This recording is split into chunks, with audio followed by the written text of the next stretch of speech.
Ekitabo ky'okuruga enshuura ya kabiri okuzaarwa kwa Musa.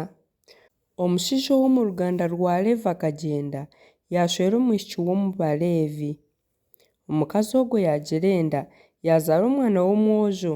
Ku yareebire ari omwana murungi yamushereka okumara amezi 3. Bwanyima ku yareebire atakibaasa kuguma amusherekire yareeta akagozi k'omubimbiri k'okumutamu yakasiiga ibumba na koroto yamutamu ako kagozi yakata ahagati y'efuunju omu nkungu y'omugyera. Munyaanya yayimerera hangahari kureebekyera amubeho.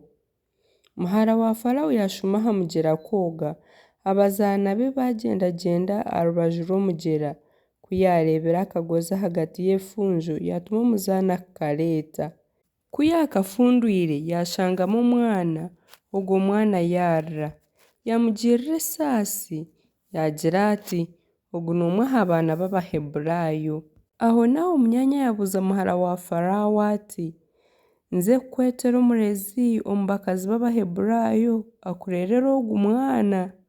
Muhara wa Farawo yamugira ati irooko. Omwishiki yagyenda yayeta nyina. Muhara wa Farawo yamugira ati twara omwana ogu omunderere ndyakuha ebihembo. Omukazi niko kutwara omwana akamurera. Bwanyima omwana ku yakuzire nyina yamureetera muhara wa Farawo yaaba omwana we. Yamweta Musa nagira ati ahabw'okuba nkamwiha omu maizi. Musa okusaasibwa beene waabo. Izooba rimwe Musa ku yakuzire yaza kureeba beene waabo yareeba obuhuuka obu barimu kandi yareeba Omunyamisiri naateera Omuheburaayo omwe ahari beene waabo. Yamagamaga ku yareebire hatiine oruho yita ogwo Omunyamisiri yashereka omutumbi gw'omu musheenyi. Ku bwasesire yagarukayo yashanga Abaheburaayo babiri nibarwana yagambira owashaagiza mugyenzi we ati ahabw'enki nooteera mugyenzi waawe? Onu ati noho waakuhiire obushobozi bw'okututegyeka n'okutucwera emanja? Nooyenda kunkurasa Omunyamisiri owoyisire? Musa yatiina yagira ati buzima ekinkozire kimanyirwe. Bwanyima Farawo ku yakihuriire yasherura oku ariite Musa. Okuhunga kwa Musa.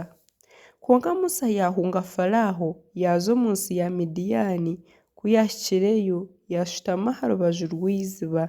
Hakaba hariyo omunyamurwa wa Midiyaani aine bahara be 7. Baija baataha amaizi baijuza amaato kweshera obusyo bw'ishebo. Haija abariisa bababinga kwonka Musa yimuka yabarwanaho yayeshera obusyo bwabo. Ku baataahire Rewuweri ishebo yagira ati byaba bite riizooba kamwarahukayo? Bagarukamu bati Omunyamisiri niwe yatujuna abariisa akatutahira amaizi kandi akatwesherera n'obusyo. Yabuuza bahara be ati mbwenu shoogwe omushaija arahi? Ahabw'enki mwamusigayo? Mumwete tumufungurire. Okurugaho Musa yasiima kuguma n'ogwo mushaija. Bwanyima omushaija ogwo yamuhingira muhara we Zipora. Yazaara omwana w'omwojo ishe yamweta Gerushomu ahakuba akagira ati nkashuhuukira omu nsi etari yiitu. Okutaka kw'Abisirayiri kwahingwireho ebiro bingi omugabe wa Misiri yafa. Abisirayiri basinda ahabw'emirimo y'obuhuuku baataka n'okutaka kwabo ahabw'obuhuuku kwahika aha Ruhanga.